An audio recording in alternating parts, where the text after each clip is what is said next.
Welcome to our garden at the end of May. When you look at this, it's hard to believe that 2 months ago we had a late snowfall and everything was just squashed to the ground, and I hated going out here. I didn't know where to start with the work. But now it's been dry, and this year, for once, all the pinks along here, if you look up along the wall, for once they did not get any rain and they're at their fullest. And the scent is my very favorite. It's a sort of a cinnamon, very, very delicate. And on the right, I love the color combination here. It's subdued, it's just blues and a few sort of slight pinks and dark browns. And in the middle here are 2 balls, which Colin is very proud of because he got them at the end of a class period, and all of the names of the class are inscribed on the ball. He just loves it.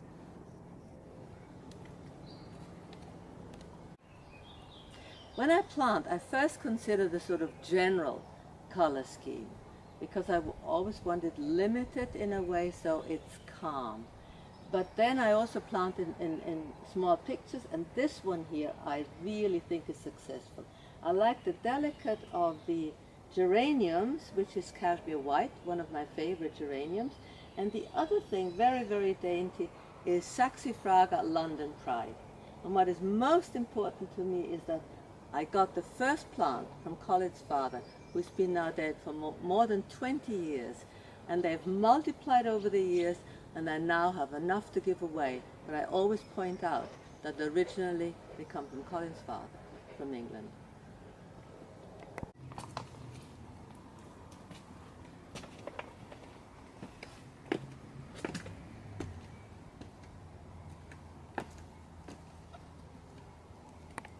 This is our breakfast corner.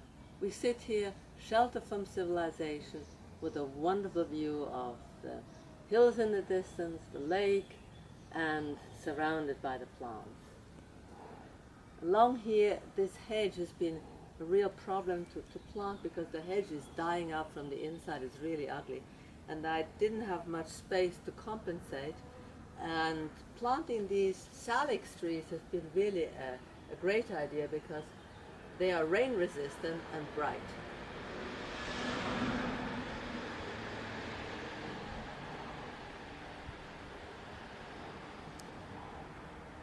The rest of the things that will flower in here are either white, like the clematis, the hydrangeas, and the roses are either white, like the tall one, or a very, very pale pink.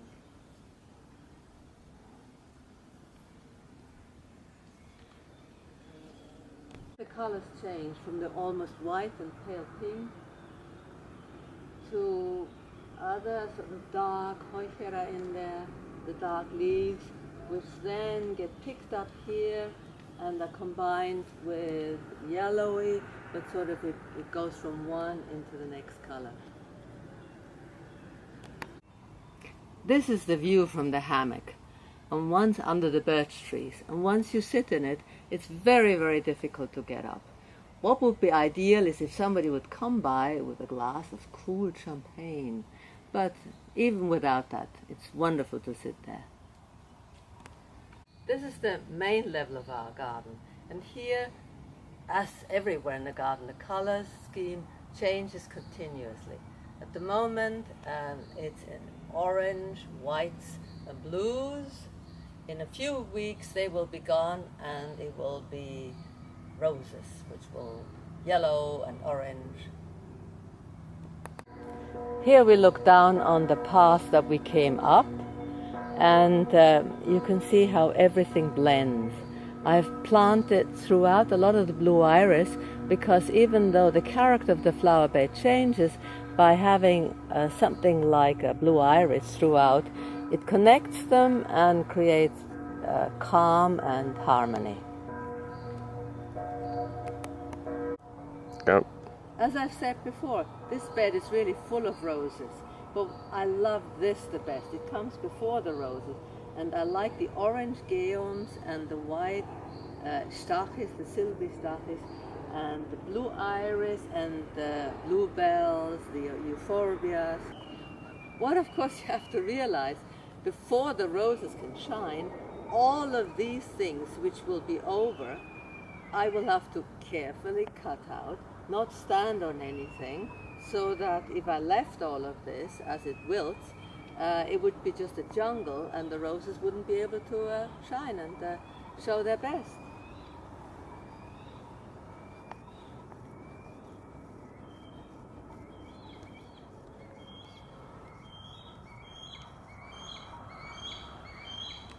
Peonies here.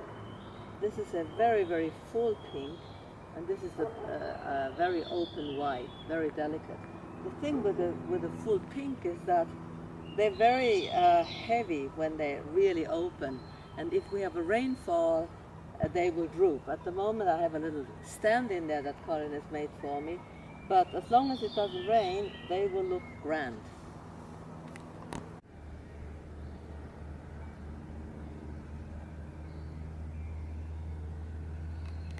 This area here, continuation of the other bed, I've planted taller roses to accommodate for the height difference between the trees at the back, the ashes, and I didn't want the bed to sort of fall down. The idea is that they go into the trees.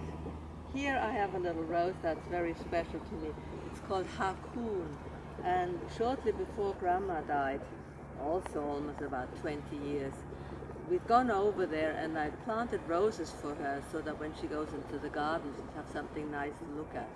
And whereas I bought fairy for her, I bought this Heidrun for myself. So whenever I look at Heidrun, I know that I had a grandma who was very special to me, Colin's mom. This rose here is called Rose de Recht, and it is one of the old roses. It's a Persian rose that is used to as a base for lots of modern roses. And what is incredible, the scent is overpowering, the sort of oily musk rose scent that you would expect all roses to have, and none of the modern roses do, but Rose de Recht does. All of this here is just one single bush, and it's Madame Plantier. It's an old Alba rose. I found Vita Sackville-West had mentioned her in her book, and all she said was that Madame Plantier looked beautiful in moonlit nights. I had no idea what she looked like, but I ordered her. And now she covers this, what I call a room divider. Early in the spring there are daffodils, then geraniums, now come the dark pink peonies, and all of this will be a white waterfall with Madame Plantier in about a week's time. After that, what is snaking through is a white clematis, which will be July, August. And at the back there, that big dark tree is a sambuco, which I got a small cutting, like 20 centimeters, about 4 years ago from my friend Marianne. The reason it has exploded is it's got its feet in the compost and is just loving it.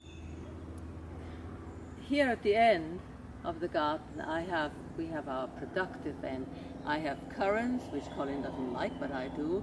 I have blueberries and some wild strawberries and rhubarb, and the grandchildren just love picking the wild strawberries. On the other side here are the azaleas, almost over now. When we moved in, this entire slope was just wild brambles. But then I still had the energy to dig those things out, which was an impossible job, as the branches were like 2 or 3 meters long, whipping me in the face. But now the azaleas are well established and are a real joy every year. Now we are at the top of our garden, the top level, and looking down at the pond bed where we just were, and you can see that the emphasis is in that bed is on the dark brown, as are the leaves of the water lily, and that really sets the continuation in that bed, and the other colors just sort of pop out of that. The poppy looking splendid. The pool, I went this morning, I had a swim at 7 o'clock. The water was warmer than the air, and the water was just like liquid silk, exquisite. And I looked into the sunlight. I couldn't believe this was real. You can see the tall tree, the sambuco, and the Rose Alba, Madame Plantier looking down. And here we look at the end of the garden from the top level down, and on the left we have this azalea bed and cotinus and rhododendron, and in the distance the church of Lachen and the lake. In the foreground is Collins' bell he picked up for me in Colorado years ago, and I love it. It sounds the wind. This is the back border of the house, and behind this hedge is a narrow road, so we need this hedge, but it's become very ugly over the years and it's dying from the inside out, and it's been very, very difficult to plant in front because the soil is just full with the roots of the tuya hedge, and I had to employ a few tricks to detract from the ugliness of it. This little bit, I think it was a stroke of genius. I had no idea how I would solve the problem of the ugly hedge. So I found this stand, and then with real luck I found a piece of mirror which was the same width. So by planting the mirror in there, it actually detracts from the background, or I hope it detracts from the background. This is the end of our tour. We are now in front of the dining room in the shade. We hope you have enjoyed walking through the garden with us, and we look forward to having you here with us.